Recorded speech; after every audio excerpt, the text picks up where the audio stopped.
You are tuning in to another great episode of the 1946 Culture Shift Tour. This is season 2, and I am your host, Sharon Rocky Roggio.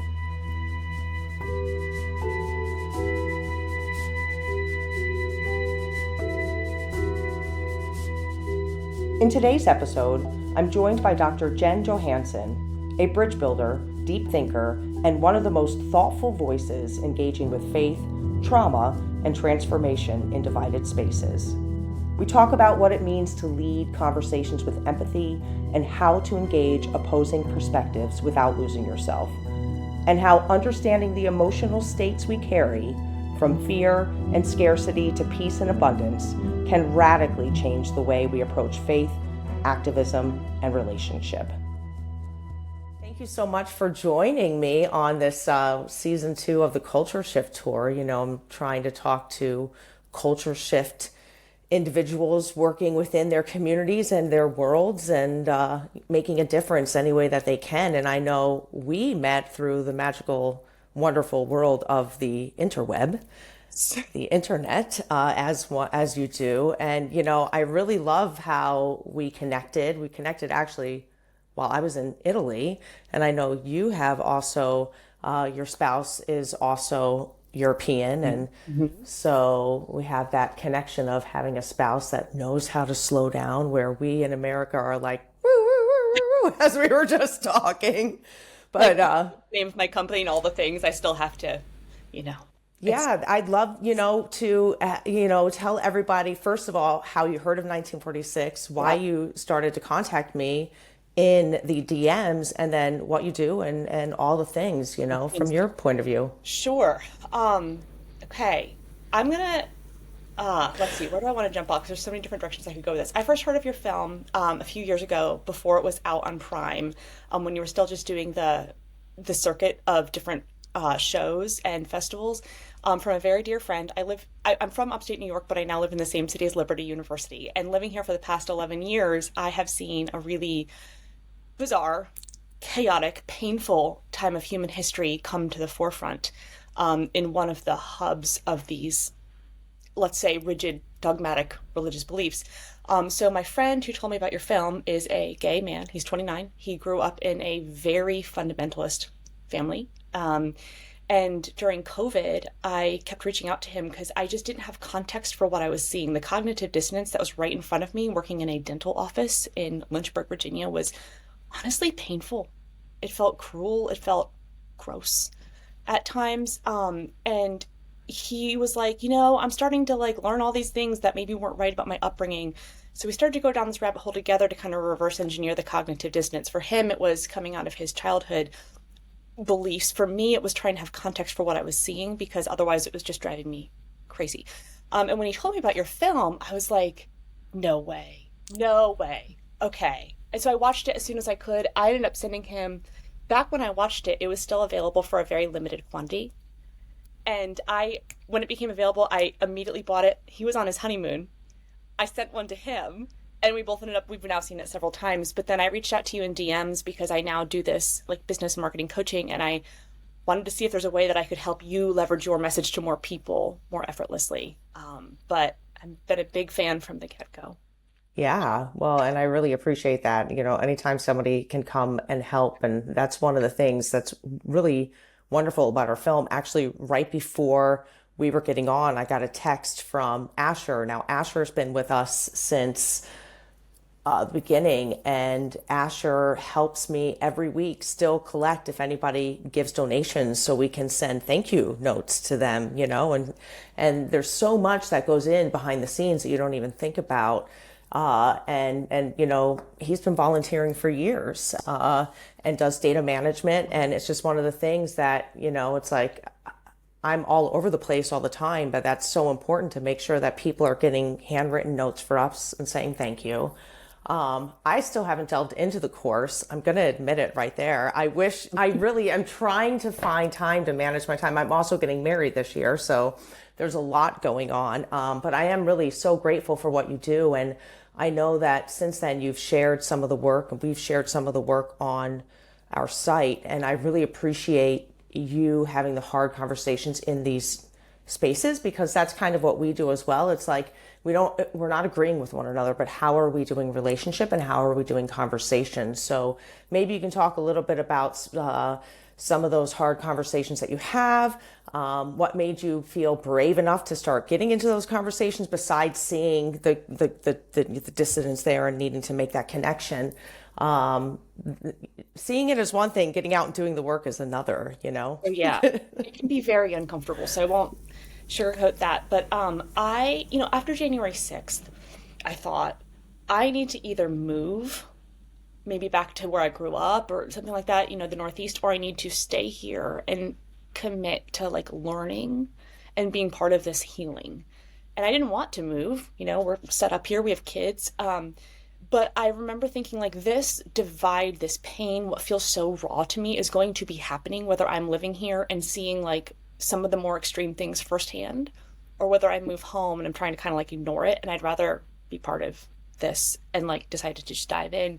And by diving in and trying to learn about the Bible for really the first time as an adult, and learning about where some of these very, I'm going to call it scarcity and fear-based like frameworks come from, it was very healing for me coming out of this experience that was so uncomfortable at the dental office I used to work at during COVID. So there was like that component to it too. But yeah, so in general, when I have these conversations, while they are mostly with conservatives, I also have conversations with people with more progressive viewpoints, with the theme of helping people see or shed light on where they have beliefs or filters rooted in fear and scarcity, right? Like a lens through which it warps our perception of reality. And when we can do our own healing work and be in a more sturdy emotional place and in more of a place of abundance, we see solutions to problems more clearly. So I've been trying to be more vocal about that. This is not a just conservative thing, although right now they are mostly with conservatives, but it's in general trying to help people see their own scarcity and fear-based thinking and try to generate a feeling viscerally of safety on the spot so that people have like a lens into a different way of being. Yeah, no, and I really appreciate that. You mentioned that this isn't just a conservative issue. We Yep. all have fear. We all have, biases or things that into our lives, or outside resources giving us a point of view, influences growing up, different media things that we're getting fed, that this is an issue I think that does go deeper than just conservative or liberal, so. And you know what's funny? I think I told you this in one of our many voice messages and texts over the last few months, but the biggest criticism I've gotten online is you're being too nice to these people. Yeah, I get that a lot. What's going on right now is so much more urgent than what you're trying to do. And to me, this is a yes and. Like, yes, there are urgent things at play, but for whatever reason, this feels like this thing that I don't even like to use the word should, because that comes from a place of obligation. I feel pulled toward this cause in the most genuine, like life-giving way. And to me, this is part of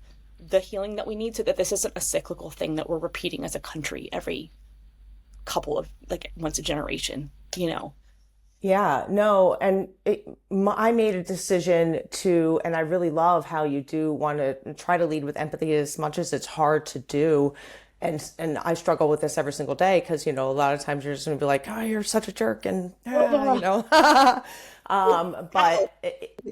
exactly. But, just the message is never going to resonate if we're leading in that way. And so the tone is very important. The messaging is very important. The conversational approach is very important. The not us versus them is very important. And so, yeah, when people watch the film, they're either, my dad, who's in the movie, is the lovable antagonist, which I like to call him. You either love him or you hate him, or you love him too. But it's you see that familiarity there of the struggle, and but we wanted to, and I wanted to make sure that he felt seen in his point of view, because it is his point of view, and so to be able to go down that journey together was more of the message. And yeah, so people are like, I gave my dad too much screen time, and it was very then triggering to some people. And my response is, well, okay, well, why is that? And then maybe that's a good thing, or where do, what is that? All those W questions, whatever. Yeah. But no, I really appreciate that, and yeah, so that's the messaging behind us. So I really kind of want to get into your level of consciousness. If you want to talk a little bit about some of the My chart. See your me level. chart. I'm going to take you back to my teenage years real quick to give a little bit more Okay. context for this whole fascination. So I grew up in upstate New York, and from about the ages of 12 to 17, I experienced pretty profound seasonal depression. And I didn't have the language for it. I didn't have the context for it. It terrified me. I at times felt guilty for feeling the way I did because I really, quote unquote, like had it all. I was very good at things. I was good at school. A lot of things came very natural to me. I had a very like stable family, and yet I felt this sense of impending terror that started in like October and didn't lift until like the end of March. And my initial attempts to talk to family about it weren't super helpful. And in hindsight, we've had to work through this, but they did ultimately help me when I was able to express myself more clearly. And when I was 17, my cousin died, and I hadn't sorted through the seasonal depression stuff yet at that point, and I hit this ultimate low about 6 weeks after he passed, and I had suicidal ideations. And what that felt like to me at the time was like I just couldn't get this sort of like crashing wave of terror feeling to subside, and it was horrifying. And I know that if anyone's ever experienced that, it feels different for different ways for different people. But I experienced, about one of the lowest probably emotional states a human can experience. And I got the help I needed, medication, therapy, all the things. And then in my adult life, I've continued to do very proactive healing work, which we'll probably get to more at some point. But I had this oscillating experience though, because in the other half, or maybe a little bit more than half of the year, I felt good, and things, like I said, came to me easily. And I don't think I struggled with the things most kids at that age struggled with when I felt like myself. So at a very early age, I had this understanding that our filter of the world is through the lens of our dominant emotional state. Now, I also had this experience when I was 15 in the summertime that lasted for about 6 weeks that I now describe as an expanded state of consciousness. And I know this might sound like one of those very kind of like out there or abstract type of things if this is the first time you've ever heard somebody explain it. But, I had my sort of like normal period of time from about March to June. And then I remember having this just like shedding. It wasn't anything I did. The normal circular thoughts we have as humans just kind of evaporated, and I felt very peaceful. I felt blissful. I could show up as what another person needed in a moment without a lot of effort. I felt, it's more of a modern term, but I felt very embodied. And I didn't have there was something very, very unique about this, and it evaporated or shifted or whatever right before the school year started. I didn't have context for that until I discovered the work of Dr. David Hawkins and of Eckhart Tolle in my late 20s. And they both had similar experiences. Eckhart Tolle is kind of like, once he shifted, he kind of stayed in that sort of like expanded state of consciousness or higher state of consciousness. But it's given me this lens of, when I was 28, my biggest pivot was not so much dentistry to not dentistry. It was like, I have achieved the things that are meaningful to me that are external, and there was this like emptiness. Like I became a dentist, I bought a house, I got married, we paid off my student loans, but yet I felt insecure a lot of the time. I was irritable and impatient a lot of the time, and I had gut issues. And a couple years later, we struggled with infertility. But I had this shift of like, what was that I experienced, and how could I learn enough about what's going on inside of me that I can harness something like that and then teach it. But this has dovetailed in with my whole exploration of religious texts, which we may or may not get to today. But I think that what they're saying is very much in alignment with this. So with your permission, I'll go ahead and give an overview of what this is.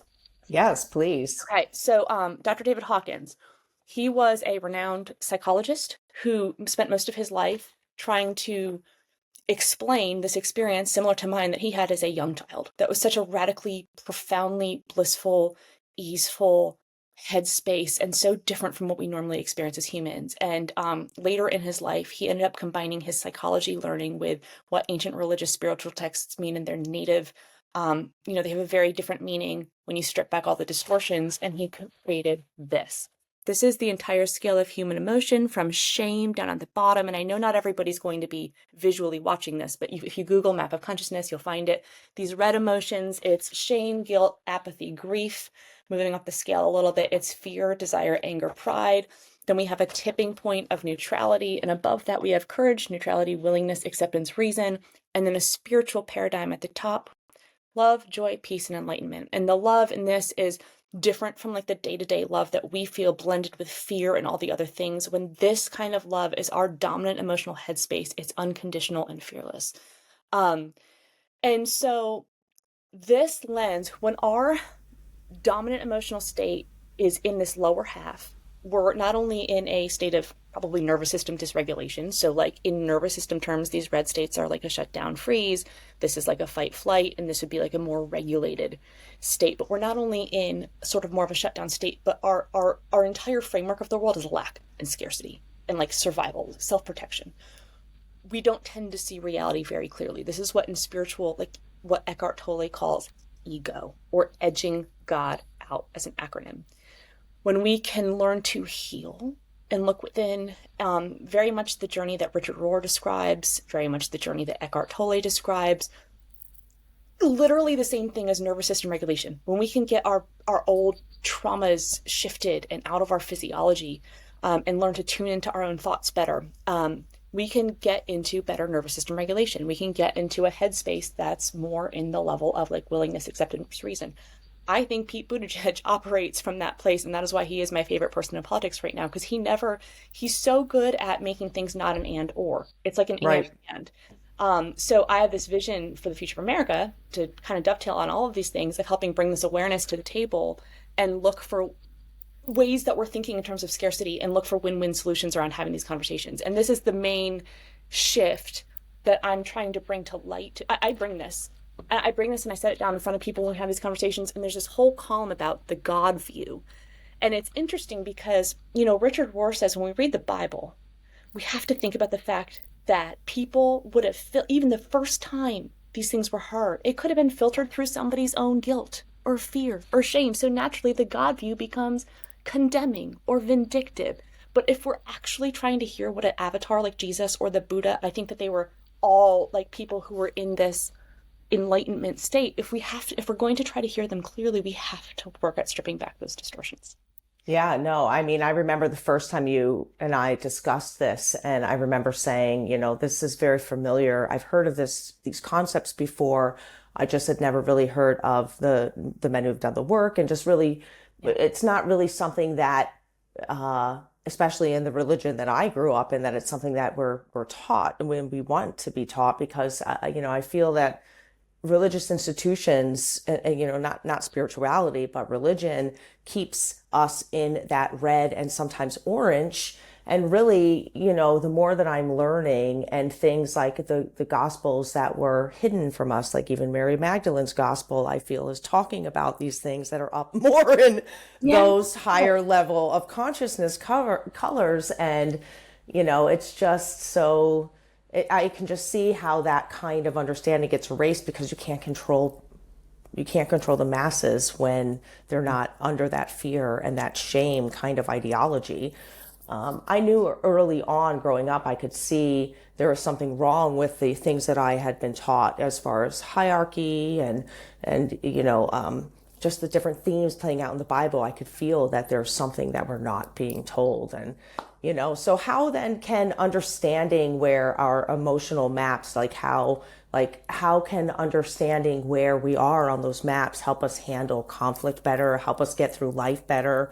Now that we know about this information, we'll put everything in the show notes so people can find the information, that they can find the map. How can this help us better handle conflict in our life?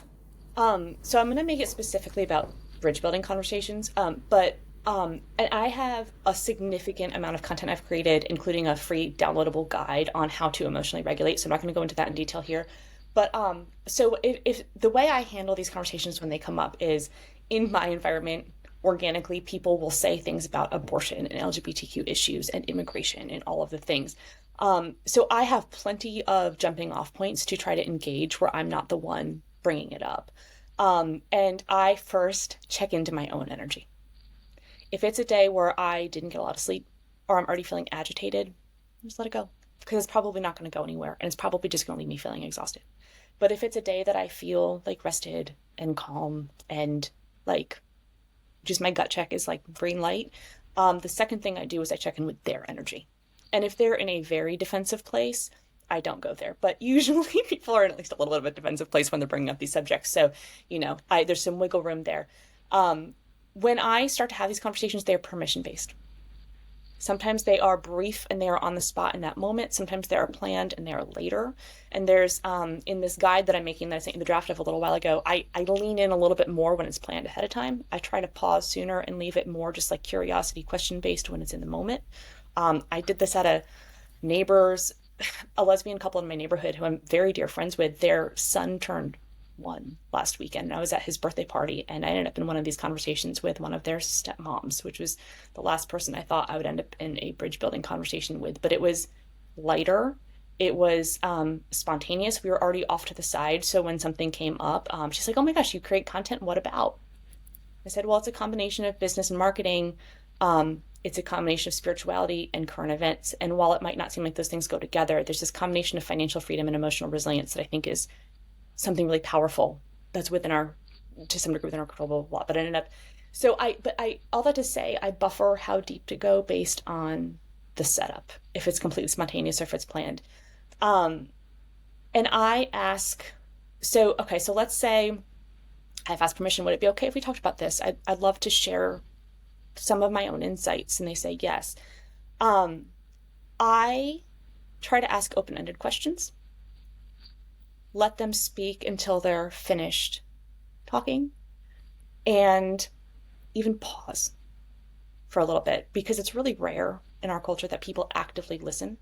Right. And if anything is going on in my background thoughts, I do this with patients all the time too, but I try to sort of like channel the energy of conveying to them through my energy their own worth.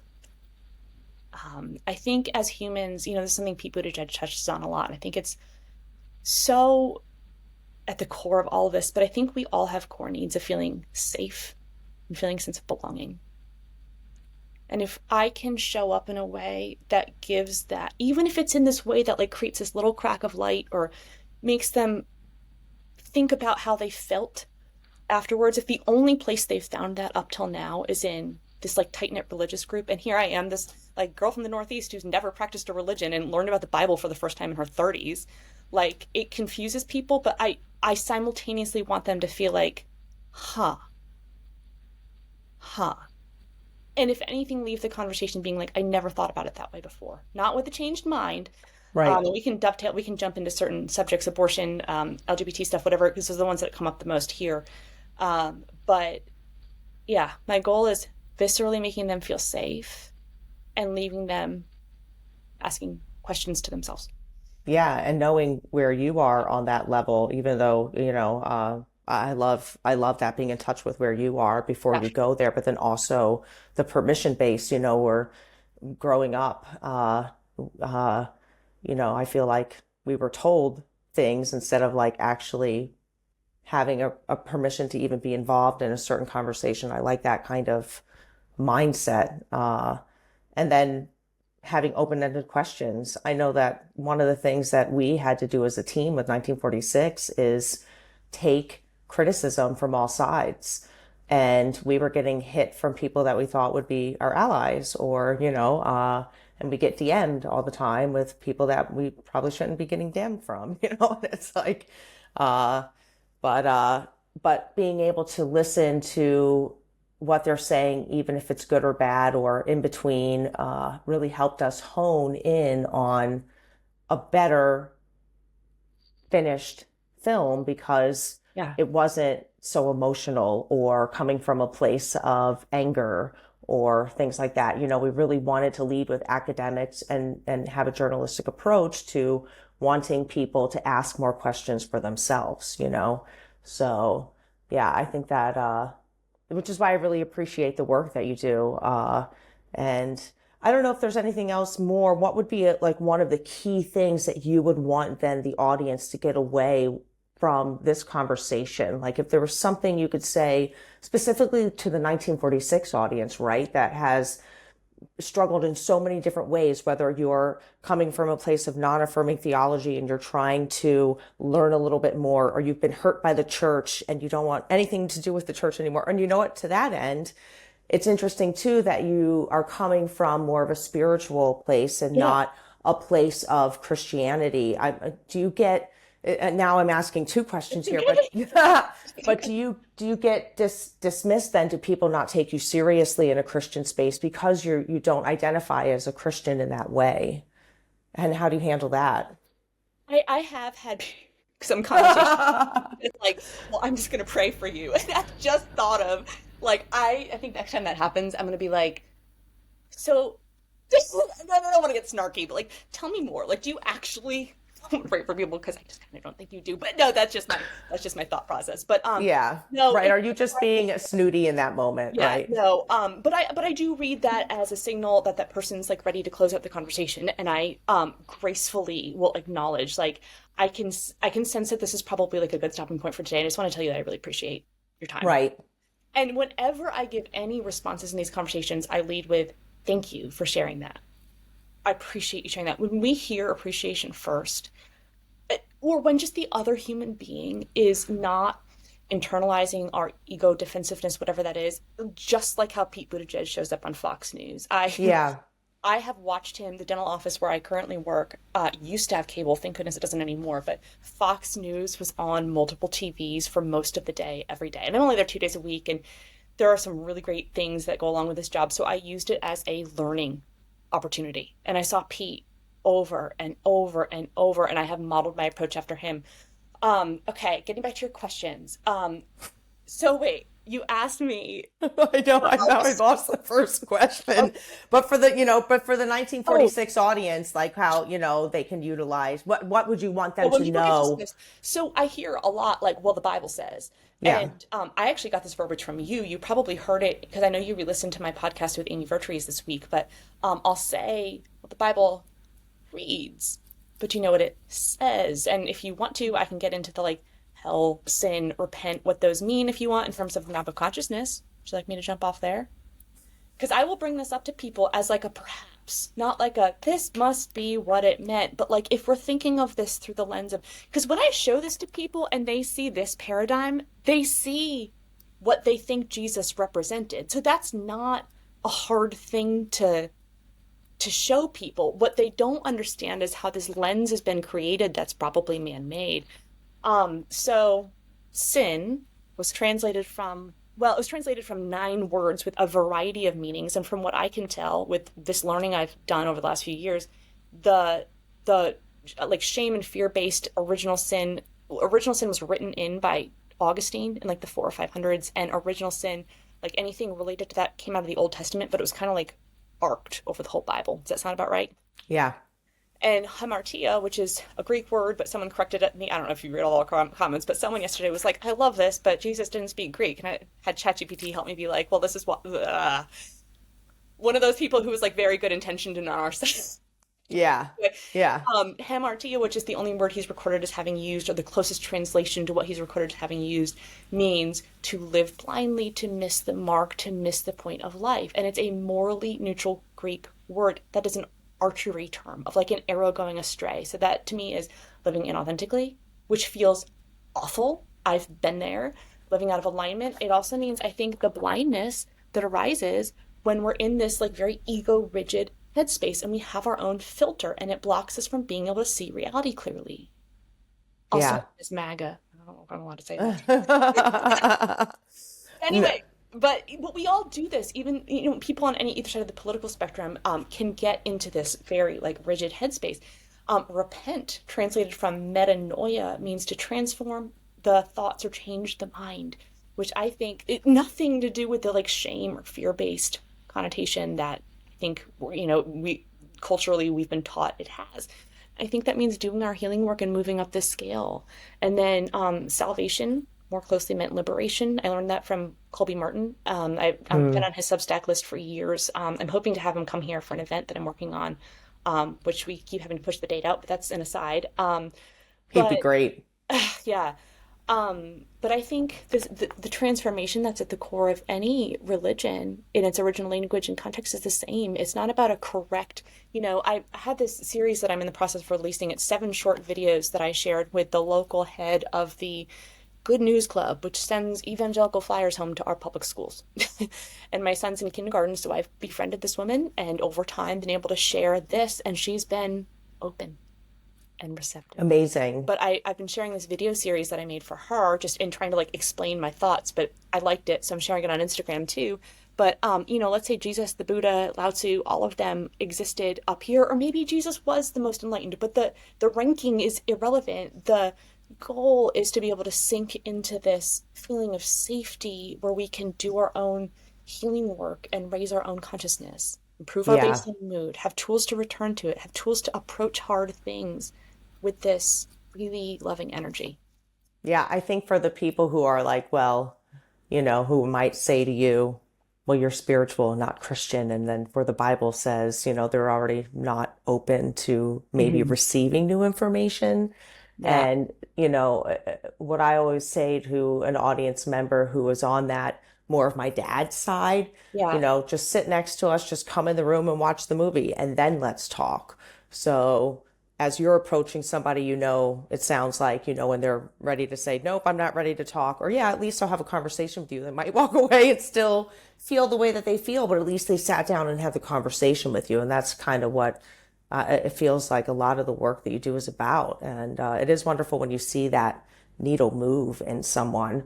And I'm sure that we see the needle move in us in other ways as well too, when Oh, we for are sure. open to hear Yeah. someone else's perspective. I know I certainly have been changed on this journey as well. So, you know, but that's for another podcast. So the second part of that question is the takeaway for the 1946 audience. You're in tap with the audience. You see a lot of the comments that come through and the people that are on all sides of this. What would be the biggest takeaway from the work that you do that you might want to relay to the 1946 audience? So, it's funny because I'm not going to say at all what you think I'm going to say right now, which is if you're struggling right now, hunker down and take care of yourself. Don't feel like you have to go out there and do these big conversations. That was me during COVID. I had to hunker down. I recently spoke at a local affirming church and they were like, I want to do this, but I'm just struggling so much right now. And I said, you know what? If you're like here and you taking care of yourself, radically saying no to the things that don't align and hunkering down and whatever that is, if that helps you land up here, go for it. Like, I believe truly that our consciousness as humans is like connected, and like that hunkering down time might prepare you for something like this down the road, but forcing it isn't, I don't think, anything that any of us need to do. But to the 1946 audience, I'd say, if you're really struggling, if you're feeling very dysregulated, angry, it's okay to not take action. It really truly is, or to find a way to take action that isn't quite so like face to face. And if you are ready to take action, I am in the process of making a quote field guide for these conversations. Um, and my hope is to I don't know, so I've had some people start to follow me in the last couple of weeks that I'm really excited about. Adam Mockler started to follow me recently. That was the most of people in that like very connected sphere. I was the most excited about that, but I'm in touch with Tim Fullerton from the Find Out podcast pretty regularly.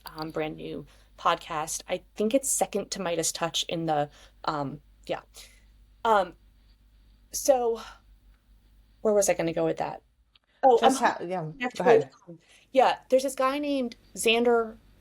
I'm gonna mess up his last name, but he's a gay man from Florida who's a Harvard college student, and he is teaching his version of these conversations pretty publicly. And his are a little bit more debate style, mine are dialogue style, but I have it on my to-do list to try to like pair up with him, mastermind around this, and hopefully, I think if there's an army of us that have the emotional regulation tools and the facts. And yes, I know these people are sometimes anti data, but there's something powerful to being able to say, hey, Did you know that pro-life policies actually lead to more abortions and more maternal mortality and more infant mortality? That's like a big one that I bring up because my conversations are primarily with women, and yeah, but the abortion, like that's a common thing that comes up first.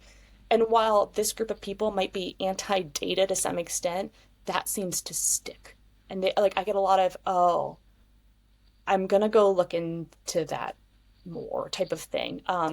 But my goal is to bring tools to people, whether it's conversation responses or emotional regulation skills, to be able to have these conversations in a like if there's a bunch of us out there that can do this in communities, because at the end of the day, a lot of policies that we know what policies help the problems we face as a human society. We know what they are.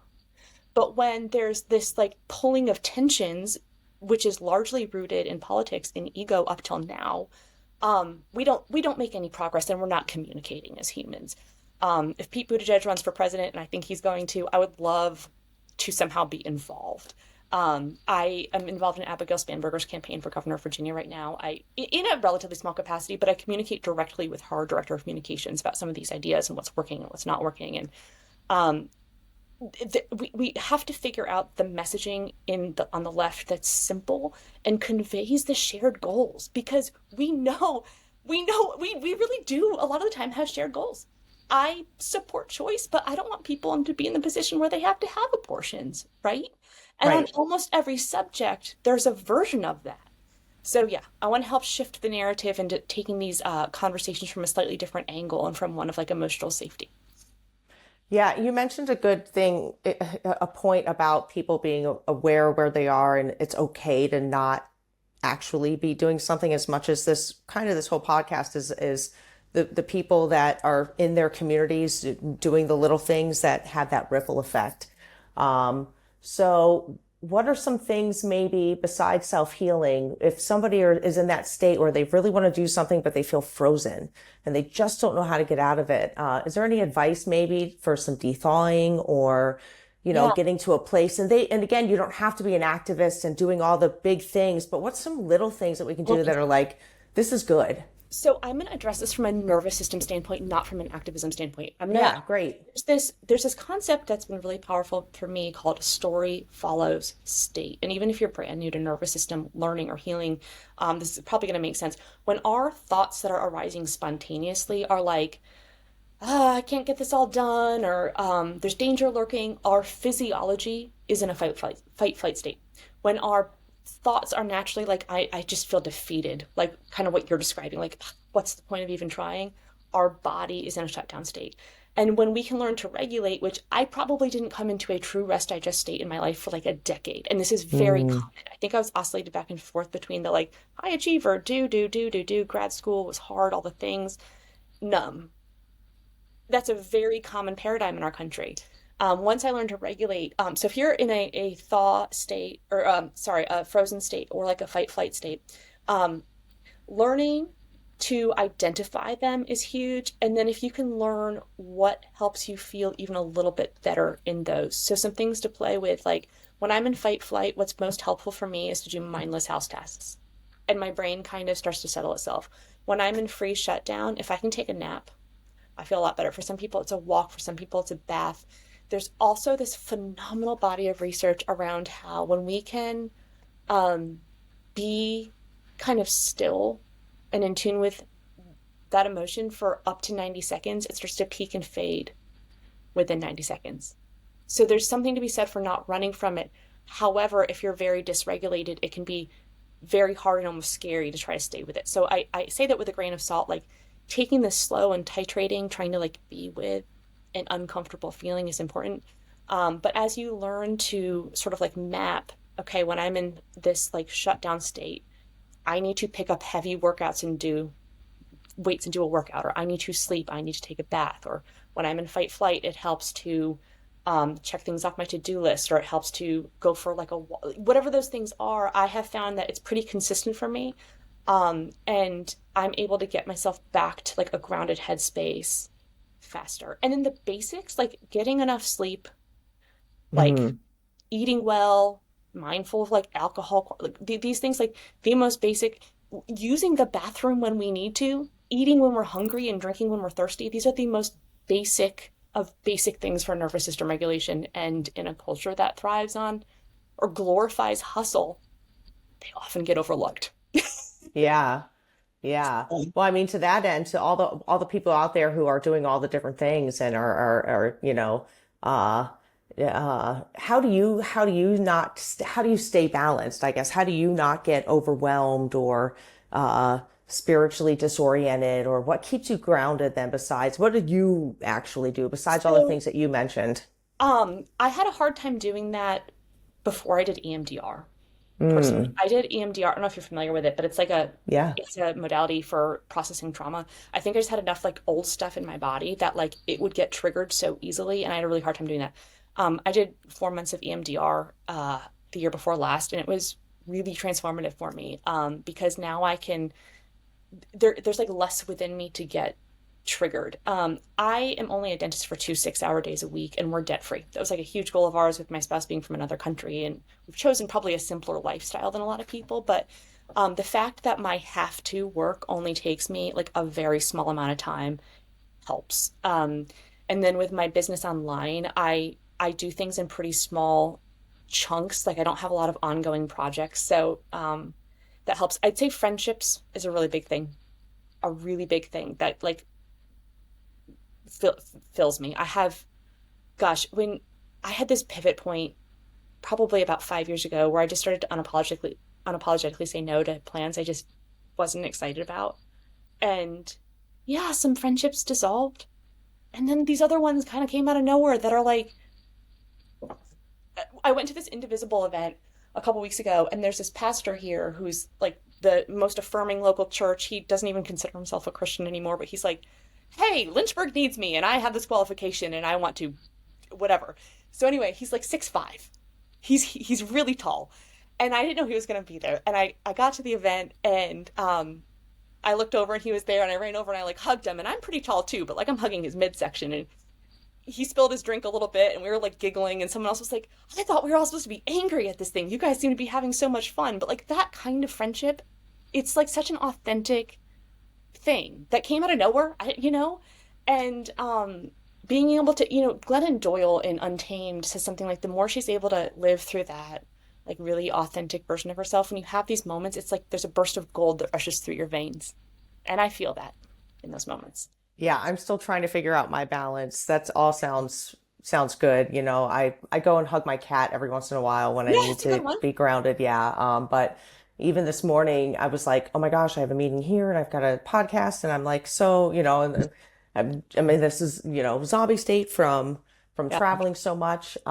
But it's hard to balance and the burnout, and I have so many goals with the 1946. So I'm still working on it. We'll see, how I can, I think that my fiance helps with that as well too. The European lifestyle is Oh, starting to help me. yes. I should have added that because Tim's able to be like, so my husband also works from home. He's a realtor and he has an MBA, but like we decided early on that like both of us having regular jobs was not going to give us what we wanted. We both, the days I work from home, will focus on work for like 4-ish hours in the morning and then eat lunch. And like sometimes we just like watch a TV show together. That's Like we cool. prioritize. Yeah. And so it's having that tether of a person who's like, well, why are you going to try to accomplish me right now? I mean, we could just sit on the porch together. Oh, yeah. I'm close to that. We're getting there, but yes, no, for sure. No, we've had a very good year. I mean, since we're getting married, we did just spend 10 days in Italy, as we were traveling through. So, I'm learning a little bit more, but I'll keep learning these lessons. If we were to find you, where can we find you? What are some of the, I know you have a blog and you have an Instagram. Can you let everybody know where they can learn more about you? Yeah, so I started my blog about a year ago. It's grounded-now.com. It's a lot of this really soulful writing that I do, and writing has always been my outlet. And I got to this point last year where I couldn't not write and put it out there. So the blog came from this like overflow, not from this like, oh, I want to, like, not from an external validation place at all, if you will. And then my Instagram account started a couple months later, and it's grounded with Jen with periods between all the words. I'm there almost daily. The blog, I haven't added new posts in a while, but there's a bunch there. But I'm just so grateful for this opportunity and to have connected with you today. No, thank you so much for coming on. And, it's always a pleasure to connect with you and, to be reminded about, all of these things that I need to actually get in touch with too. We all can do better in some of these conversations. And, yeah, it's tricky work, but someone has to do it.